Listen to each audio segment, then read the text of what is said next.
Dili mumino sa 40 ka mga competitors ang misalmot sa second Charter Day Shoot Fest nga gipahigayon sa Nabingkalan Gun Club Incorporated dito sa SCSAI Firing Range, Barangay Palampas ning siyudad sa San Carlos, Hunyo 29, 2013.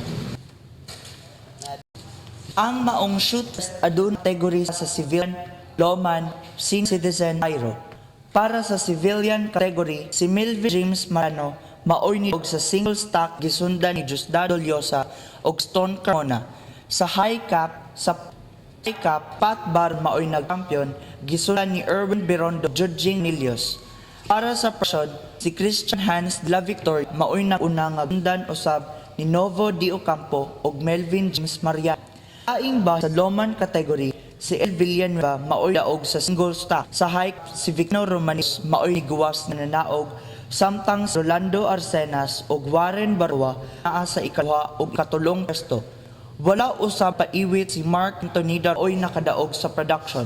Sa senior category, kan 55 hangtod sa 60 anyos, si Junicio Go maoy mananaog para sa gold production.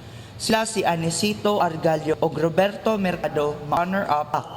Sa senior edad 60 anyos pataas, si Ramon Bion naog stang sila si Johnny Fistuta o Rolando Andutan.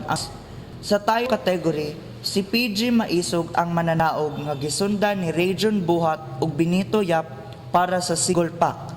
Si Frances Eusebio ang mananaog sa production ug si Nin Camille Mariano usab ang mananaog sa lady shooter nga gisundan ni Jetel Pipino. Ang maong shoot fest gitambungan sa mga sibilyan ug opisyales ning syudad sa San Carlos.